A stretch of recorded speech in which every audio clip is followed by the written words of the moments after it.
Xin chào các bạn đang theo dõi chương trình chứng khoán không ngắn và đây là chuỗi phân tích các mã cổ phiếu trong rổ chỉ số VN30 của công ty chứng khoán Vichi. Và hôm nay thì chúng ta sẽ gặp gỡ anh Nguyễn Duy Thành, anh là trưởng phòng phân tích của công ty chứng khoán Vichi. Xin chào anh ạ. Xin chào tất cả các bạn. Hôm nay thì anh Thành sẽ mang đến cho chúng ta mã cổ phiếu tôi nghĩ là khá là hot trong rổ cổ phiếu VN30 từ khoảng đầu năm cho đến giờ. Giá của mã cổ phiếu này thì đã tăng phi mã, đúng không ạ? Tăng, tôi nhớ đâu đó tăng 120% so với cái thị giá của cổ phiếu này từ đầu năm.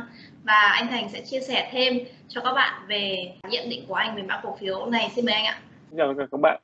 Thì ở đây chúng ta có mã cổ phiếu PDA, tức là Phát Đạt Group, một trong những cổ phiếu mà thuộc rổ VN30 hiện tại.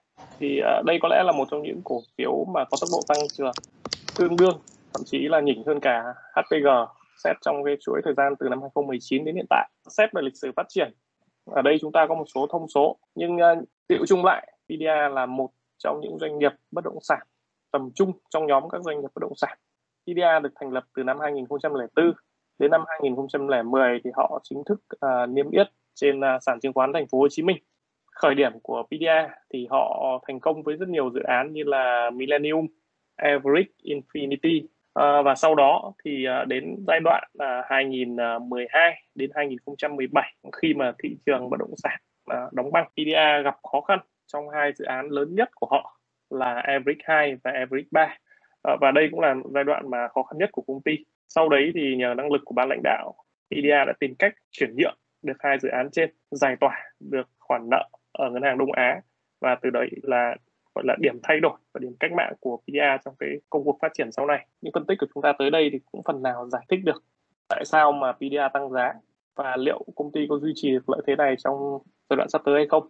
Điểm qua vài nét về lãnh đạo thì chủ tịch hội đồng quản trị của công ty là ông Nguyễn Văn Đạt, và cũng là người mà hiện đang nắm giữ đến 61% cổ phiếu của cả công ty.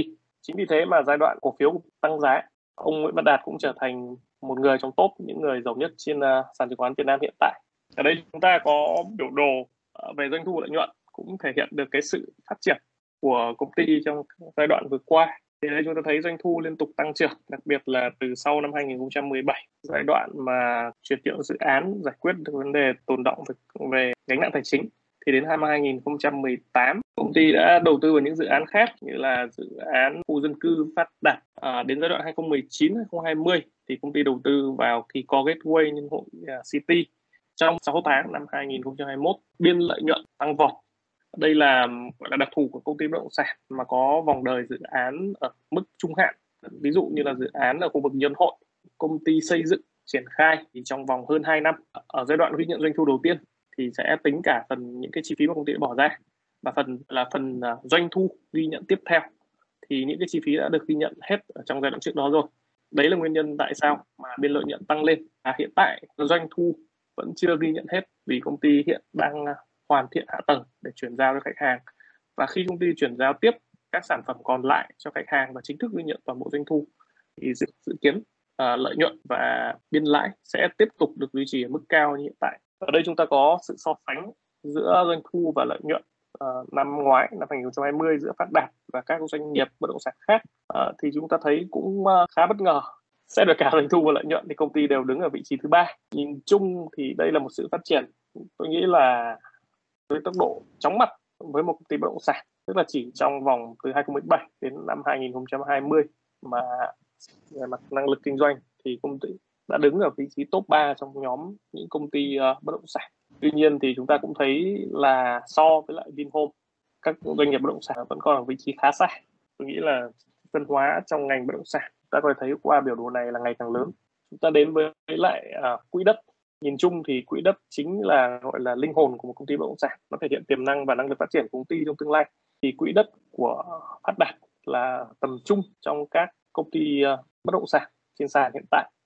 Lượng quỹ đất này tập trung chủ yếu ở các tỉnh vùng ven như chúng ta thấy Phú Quốc, Bình Định, Bà Rịa Vũng Tàu và Bình Dương. Cái định hướng phát triển của Phát Đạt hiện tại thì họ tập trung vào hai mảng. Thứ nhất là mảng những công trình xây dựng dân dụng, khu dân cư có tính thanh khoản cao, tức là sản phẩm ở mức độ dễ tiếp cận, dễ bán.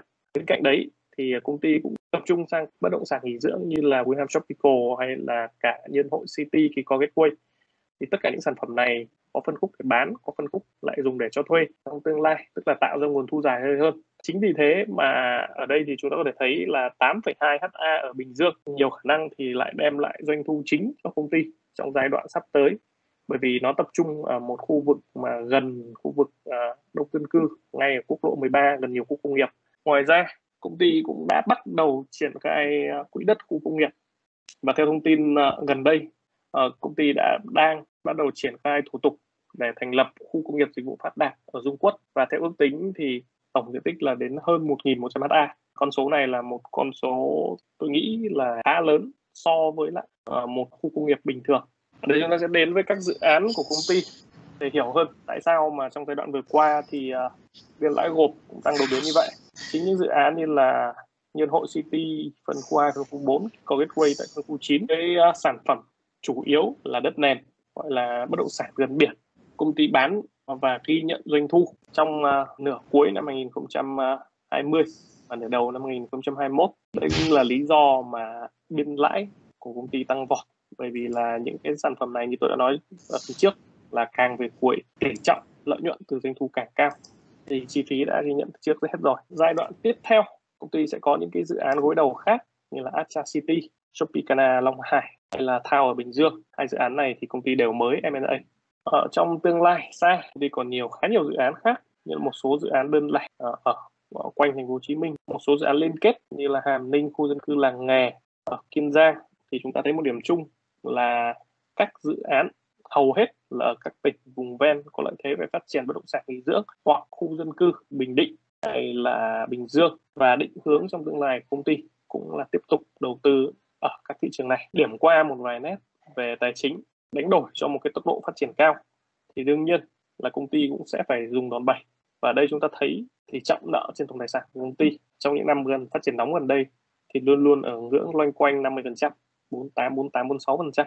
Và việc công ty dòng tiền thu được từ các dự án này thì sẽ được công ty dùng để trang trải các dự án khác gối đầu tiếp theo luôn. Nhờ thế thì công ty duy trì được tốc độ tăng trưởng cao, nhưng mà đánh đổi ngược lại khi gặp khó khăn về tài chính thì công ty sẽ không có đệm đỡ nhất định. Ở đây chúng ta cũng có thấy một yếu tố khác là cái tốc độ tăng trưởng tổng tài sản khá là nhanh, ở tốc độ là 52,7% trong năm 2019. Thì ở đây chúng ta cũng có thể thấy là cái tốc độ tăng trưởng tài sản đó thì nó đồng hành với cái tốc độ tăng trưởng quỹ đất của công ty. Trong giai đoạn hiện tại thì công ty liên tục M&A các dự án mới như chúng ta vừa mới điểm qua Đà Nẵng, Phước Hải, Celebrity. Thì tất cả những dự án này thì đều yêu cầu một lượng đầu tư tài chính lớn, và công ty bắt buộc phải dùng dòng tiền từ các dự án đang triển khai và cả dòng tiền vay nợ để đầu tư các dự án này. Nhìn kỹ hơn về cấu trúc nợ hay là trạng thái của nợ của công ty thì ở một bức tranh sáng sủa hơn thì tỷ trọng nợ ngắn hạn và tỷ trọng nợ dài hạn đều giảm xuống. Giải thích nguyên nhân thì có nhiều, nhưng mà chủ yếu nhất thì do là công ty đã ghi nhận doanh thu từ khu vực nhân hội, và cũng một phần nữa là do công ty có định hướng là chuyển nhượng sản phẩm của phân khúc cao tầng thì sẽ đem lại cho công ty một nguồn tài chính nhất định và giúp công ty là giảm bớt được nợ vay. Và xét đến nguồn tài chính của công ty thì không thể không nói đến trái phiếu. Chúng ta thấy là Phát Đạt phát hành lãi trái phiếu mà tôi nghĩ là ngưỡng cao so với thị trường, và đây cũng là một nguồn tài chính tốt mà công ty huy động được để linh hoạt hơn trong cái kế hoạch phát triển. Chúng ta có thể nhìn thấy tổng giá trị phát hành là đã lên hơn 1.000 tỷ, và kể cả trong lịch sử thì khi mà công ty có dư giả về tài chính, công ty cũng tổ chức là mua lại trước kỳ hạn những cái trái phiếu đã phát hành, và sau đấy khi có nhu cầu thì công ty lại phát hành lại.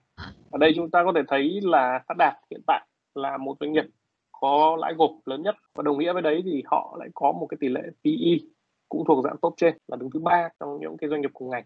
Nó thể hiện là cái giá cổ phiếu hiện tại đã phản ánh kỳ vọng của thị trường vào tốc độ phát triển cũng như là cái lợi thế của doanh nghiệp trong cái việc triển khai và thu lợi nhuận từ dự án về. Ngoài ra chúng ta có thể nhìn đến các cái chỉ số sinh lời. Thì với một doanh nghiệp đang mà tích lũy dự án và có một cái lượng sử dụng đòn bẩy cao như Phát Đạt thì chúng ta có thể cũng chấp nhận được cái chỉ số ROA này. Tuy nhiên, chúng ta có thể thấy một điểm chung của các cái doanh nghiệp bất động sản hiện tại, trừ Khang Điền ra, hầu hết các doanh nghiệp hiện tại thì đang có một cái tỷ trọng nợ trên tổng tài sản tương đối cao. Chỉ khi đi sâu vào trong báo cáo tài chính của doanh nghiệp thì chúng ta mới hiểu được nợ này bao gồm những cái phần nào. Nhiều khi nó không hẳn là nợ, nhưng mà nếu nó thực sự là nợ vay, thì chúng ta cũng nên tập trung hơn vào cái cấu phần và cái định hướng của cái dự án của doanh nghiệp đó để xác định được xem là tiềm năng của doanh nghiệp trong việc quay vòng sản phẩm, quay vòng tiền thì nó đến đâu. Vâng, xin cảm ơn anh Thành về những chia sẻ rất là khách quan về tình hình tài chính cũng như là về sự phát triển của công ty Phát Đạt. Tôi thấy rằng là Phát Đạt là một công ty phát triển khá là nhanh, trong vòng một thời gian rất ngắn đã lọt vào top những doanh nghiệp bất động sản ở trong tầm trung ở Việt Nam. Thì không biết là cái định hướng phát triển của công ty như thế nào trong thời gian tới thưa anh? Ở đây thì chúng ta có một bảng những dự án mà công ty dự kiến sẽ triển khai trong tương lai mà chúng tôi tập hợp được. Ở đây thì chúng ta biết là Phát Đạt là một công ty mà đã có tốc độ phát triển rất nhanh, và để duy trì được cái tốc độ phát triển đấy thì công ty sẽ cần một cái quỹ đất lớn mà chúng ta đã nhắc đến. Quỹ đất thì công ty đã tăng trưởng được rồi. Vậy thì các cái dự án trên quỹ đất này thì công ty sẽ triển khai trong cái giai đoạn 2021 đến 2023 thế nào. Trong 2021 thì đương nhiên là công ty sẽ tiếp tục ghi nhận doanh thu và lợi nhuận từ phân khu 9, phân khu 2, phân khu 4. Sang năm 2022 và 2023 thì phù hợp với định hướng của công ty, tập trung trước mắt vào những phân khúc sản phẩm khu dân cư có thanh khoản cao, tránh việc bị tổn động vốn nhiều. Thì công ty có các dự án Acha City, Bình Dương Tower, và hai cụm dự án này cũng được kỳ vọng đem lại chủ yếu lợi nhuận và doanh thu trong 2 năm tiếp theo. Đến giai đoạn sau đấy thì công ty có cả một danh mục dài các dự án như là khu công nghiệp Quảng Ngãi hay Phước Hải Celebrity, dân cư Bắc Hà Thanh, dự án mà mới M&A ở Đà Nẵng. Tất cả các dự án này sẽ đều là những dự án mà đem lại được cho công ty một cái nguồn thu đa dạng hơn. Thì ở đây các bạn có thể thấy là vừa bao gồm khu dân cư, vừa khu du lịch sinh thái và vừa cả khu công nghiệp. Đến giai đoạn 2024 trở đi này thì Phát Đạt sẽ trở thành một doanh nghiệp có nguồn thu đa ngành hơn. Nói tóm lại là nếu kế hoạch đi đúng hướng như thị trường bất động sản không xảy ra những cái rủi ro khách quan thì Phát Đạt hoàn toàn đủ tiềm năng để duy trì cái ngưỡng lợi nhuận như hiện tại và phát triển thành một doanh nghiệp đa ngành trong tương lai tại năm 2024 đến 2028. Tôi thấy là họ có khá là nhiều những cái dự án đang trong quá trình phát triển. Thì không biết là anh đánh giá như thế nào về cái triển vọng của thị trường bất động sản trong đại dịch Covid này cũng như là sau khi mà dịch Covid được kiểm soát? Hiện tại thì trong giai đoạn dịch vừa rồi thì chúng ta cũng có thể thấy là ít nhiều doanh nghiệp bất động sản thì họ bị ảnh hưởng, nhưng mà đặc thù của những doanh nghiệp bất động sản là họ triển khai dự án này rồi đến lúc ghi nhận doanh thu thì đều có một độ trễ, tức là từ lúc bán được hàng đến lúc ghi nhận doanh thu hoàn toàn về thì nó sẽ có độ trễ so với lại doanh nghiệp sản xuất bình thường. Vì thế nên là nếu mà nhìn vào doanh thu lợi nhuận của công ty bất động sản thì rất khó mà đánh giá được là công ty đã bị ảnh hưởng hay chưa. Tuy nhiên thì chúng ta có thể thấy là chắc chắn là tốc độ triển khai các dự án mà ở vùng có dịch, ví dụ như là của Phát Đạt ở vùng Bình Dương, và tôi nghĩ là hiện tại thì đương nhiên là với tầng lớp trung lưu ngày một gia tăng, cái nhu cầu đối với bất động sản ngày một lớn hơn. Vì thế thì nhận định chung là sau khi mà dịch Covid mà cái tác động tiêu cực của nó giảm bớt đi rồi thì cái tiềm năng phát triển của thị trường bất động sản vẫn còn đó. Vâng, có thể thấy là mảng bất động sản đóng góp khá là lớn cho thị trường chứng khoán trong thời gian tới theo như ý kiến của anh đúng không ạ? Tôi cảm giác như khi mà tôi nhìn vào cái thị giá của PDR thì tôi có một cái sự lo lắng nhất định, và không biết là các bạn khán giả các bạn có suy nghĩ như thế nào về mã cổ phiếu PDR này thì các bạn hãy để lại comment để chúng tôi cùng được biết nhé. Xin cảm ơn các bạn đã theo dõi chương trình và xin hẹn gặp lại các bạn trong những cho anh Thành. Các bạn cảm ơn Trang.